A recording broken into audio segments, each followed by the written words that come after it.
আসসালামু আলাইকুম। আজকে আমাদের কাছে একটি ওয়ালটন সিআরটি টিভি এসেছে, আর যে সমস্যাটা নিয়ে এই টিভিটি এসেছে আমি আপনাদেরকে দেখানোর চেষ্টা করছি। দেখুন, উপর দিকে চিকন চিকন কিছু দাগ দেখা যাচ্ছে। আর এই দাগটি কেন হচ্ছে, কিসের থেকে হয়, কি কারণে হয়, সেই সমস্যাগুলো কিভাবে, এই ধরনের সমস্যা কিভাবে সমাধান করা যায় এটি আজকে দেখানোর চেষ্টা করব। দেখুন, চিকন চিকন দাগ উপর দিকে, ছবি আছে, ছবির উপরে কিন্তু চিকন চিকন দাগ। এই যে দেখুন, চিকন চিকন দাগ দেখা যাচ্ছে। এই যে চিকন চিকন দাগ দেখা যাচ্ছে। সমস্যাটি সমাধান করার জন্য আমি টিভিটি খুলে নিয়েছি। সিআরটি টিভির সমস্যাগুলো সমাধান করতে হলে অবশ্যই আমাদেরকে জানতে হবে কোথায় কত ভোল্টেজ থাকে। ভোল্টেজগুলো পরিমাপ করার মাধ্যমে কিন্তু আমরা বুঝতে পারি সমস্যাগুলো কোথায় থেকে হচ্ছে। যদি কোনো জায়গায় ভোল্টেজ কম থাকে বা ভোল্টেজ বেড়ে যায়, কোনো কারণে বেশি হয়ে যায় বা কমে যায়, এগুলো আমাদের যে মিটারগুলো আছে, ডিজিটাল মিটার আছে, মাল্টিমিটার, অ্যানালগ মাল্টিমিটার আছে, এগুলো দিয়ে পরিমাপ করলে আমরা বুঝতে পারি কোথায় ভোল্টেজগুলো বেড়ে গিয়েছে বা কমে গিয়েছে।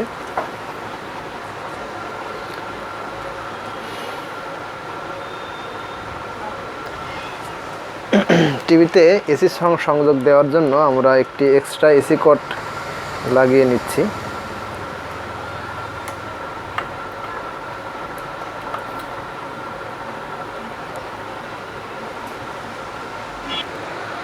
টিভির উপরে এ ধরনের চিকন চিকন দাগগুলো ভার্টিক্যাল সেকশনের কারণে হয়।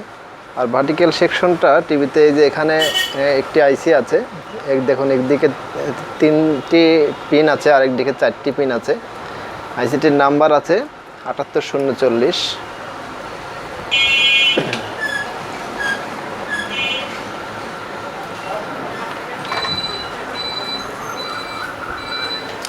এই যে এখানে যে আইসিটি আছে, 4টি পিন একদিকে আর আরেকদিকে 3টি পিন, অর্থাৎ 7টি পিন নিয়ে এই আইসিটি তৈরি করা। এই আইসিটির নাম্বার হচ্ছে 78040। এই আইসিটি এবং এর আশেপাশে যে পার্টসগুলো আছে এগুলো নিয়েই ভার্টিক্যাল সেকশন তৈরি হয়েছে। ভোল্টেজ পরিমাপের জন্য আমি একটি ডিজিটাল মিটার নিয়ে নিয়েছি। ডিসি ভোল্টেজ মিটারটি সিলেক্ট করে নিয়েছি।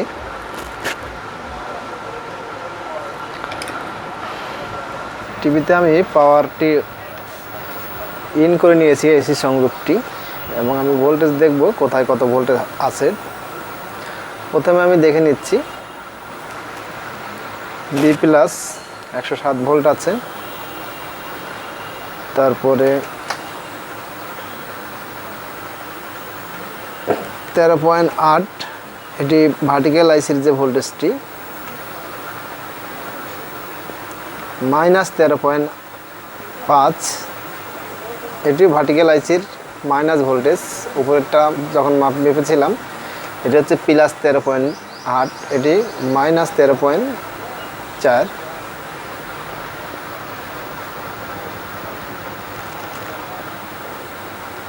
পঁচিশ ভোল্ট আছে, এটি চলে গেছে ড্রাইভার ট্রান্সফরমারে। 10 ভোল্ট, এটি রেগুলেটর 8 ভোল্ট 5 ভোল্ট তৈরি হয়েছে এই 10 ভোল্ট থেকে। সাউন্ড আইসির ভোল্টেজ এটি 11.2, এটি সাউন্ড আইসির ভোল্টেজ। ভোল্টেজগুলো মনে হচ্ছে সব ঠিকই আছে। ভার্টিক্যাল আইসিতে ঠিক মতো ভোল্টেজ যাচ্ছে কিনা দেখুন, 13.3 প্লাস ভোল্টেজ, মাইনাস ভোল্টেজ -13.2, এখানে প্লাস ভোল্টেজ আছে 13.7 প্লাস ভোল্টেজ। ভার্টিক্যাল আইসি যে এই যে একদিকে যে 3টি পিন, সেই 3টি পিনের মাঝখানেরটা হলো নেগেটিভ, 2 সাইডে আছে পজিটিভ, একটি মেন পজিটিভ, একটি রেকটিফায়ার দিয়ে পজিটিভ গিয়েছে আর এক পিনে। ভোল্টেজগুলো মনে হচ্ছে সবগুলোই ঠিক আছে। এইখানে যে ভোল্টেজটি রেকটিফায়ার হয়ে একটি পজিটিভের থেকে আরেকটি পজিটিভে গিয়েছে ভার্টিক্যাল আইসিতে, এখানে 13.2 দেখাচ্ছে। এটা সম্ভবত একটু বেশি দেখানোর কথা ছিল। আর এখানে দেখাচ্ছে 13.7, এদের রেকটিফায়ারের এই পাশে আর এই পাশে। তো এই রেকটিফায়ারের মাথায় একটি ক্যাপাসিটার আছে। সাধারণত 100টা টিভির সমস্যার মধ্যে এই ধরনের উপরে চিকন দাগ, 100টা টিভির সমস্যার মধ্যে 90টাই এই ক্যাপাসিটার থেকে হয়। আমরা বেশিরভাগ এই ক্যাপাসিটার থেকে পেয়ে থাকি। তারপর আমরা দেখে নিচ্ছি আশেপাশে কোনো ক্যাপাসিটার ফুলে গিয়েছে কিনা।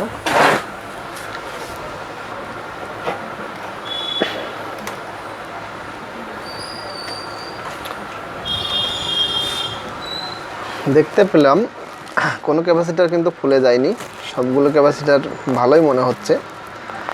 তো আমি প্রথমেই যে কাজটি করছি,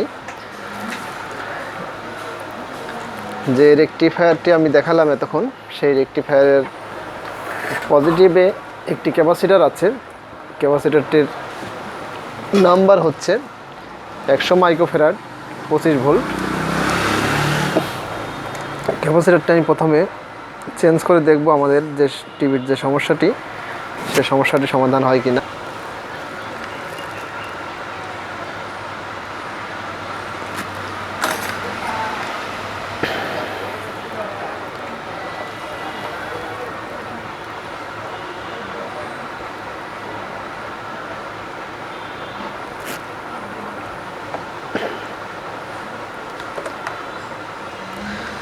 ক্যাপাসিটরটির নাম্বার হচ্ছে 100 মাইক্রোফ্যারাড 35 ভোল্ট।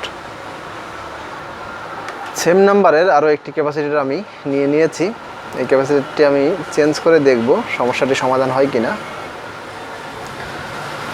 ক্যাপাসিটরটি আমি টিভিটির এই উল্টা পাশের যে পিনগুলো আছে, আমি এখানে লাগিয়ে দেখব সমস্যাটি সমাধান হয় কিনা। টিভিতে সংযোগটি দিয়ে নিয়েছি।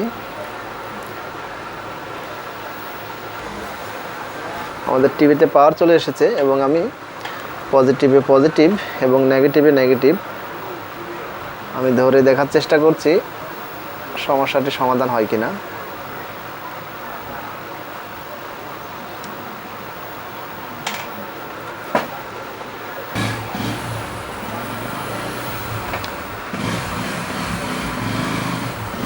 ক্যাপাসিটরটি লাগানোর সাথে সাথে আমি দেখতে পাচ্ছি আমাদের সমস্যাটি সমাধান হয়ে গিয়েছে। টিভির স্ক্রিনে আমি আপনাদেরকে দেখানোর চেষ্টা করছি।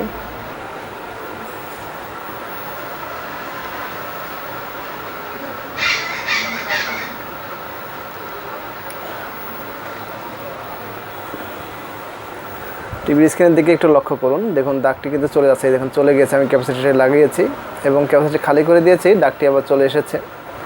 আবার ক্যাপাসিটারটি আমি সংযোগ দিয়ে নিলাম, দেখুন দাগটি চলে গিয়েছে, টিভির স্ক্রিনটি কিন্তু ফ্রেশ হয়ে গেছে। আবারও ছেড়ে দিয়েছি, উপরে দাগ চলে এসেছে। ক্যাপাসিটারটি এভাবে লাগানোর কারণে আমি বুঝতে পারলাম আমাদের ক্যাপাসিটারটি নষ্ট। মিটারেও আপনারা পরিমাপ করে নিতে পারবেন ক্যাপাসিটারটি নষ্ট কিনা। তো যেহেতু আমার চেক করা হয়ে গেছে, আমি ক্যাপাসিটারটি সার্কিটের উল্টা পাশে যেভাবে থাকে সেভাবে লাগিয়ে নিচ্ছি।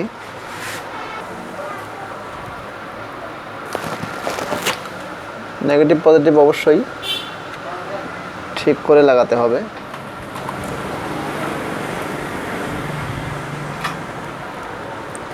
উল্টাপাল্টা হলে কিন্তু ক্যাপাসিটরটি বাস্ট হয়ে যাবে।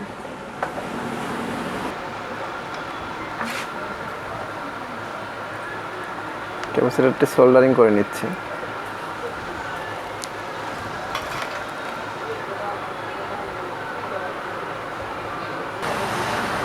এসি সংযোগটি লাগিয়ে নিয়েছিলাম, সেটিও খুলে নিচ্ছি। টিভির সাথে এসি কট, ডিকোজিন লাইন, স্পিকার, সেন্সরের লাইন যেগুলো খোলা ছিল সমস্তগুলো সংযোগ দিয়ে দিচ্ছি। এভি লাইন, কিবোর্ড,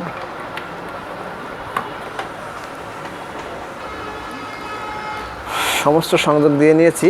টিভিতে আমি এবার এসি সংযোগটি দিয়ে দেখব যে সমস্যাটি ছিল আমাদের টিভিতে, সে সমস্যাটি সমাধান হয়েছে কিনা।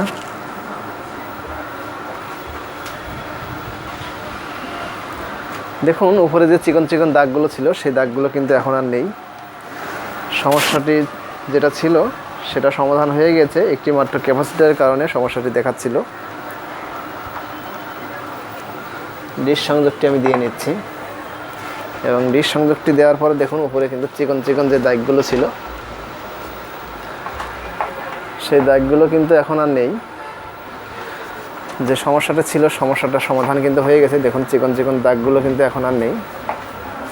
আশা করছি আমি বোঝাতে পেরেছি যে এই ধরনের চিকন চিকন দাগ হলে কিভাবে সমাধান করতে হবে।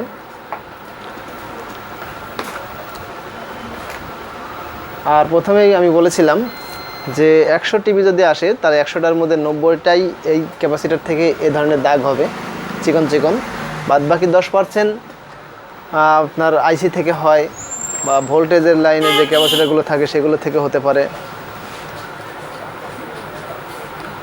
ভিডিওটি যদি ভালো লেগে থাকে অবশ্যই একটি লাইক দিতে ভুলবেন না। আর পরবর্তী ভিডিও পেতে সাবস্ক্রাইব করে আমাদের চ্যানেলের সাথেই থাকুন। আজকের মতো এখানেই বিদায়। আল্লাহ হাফেজ।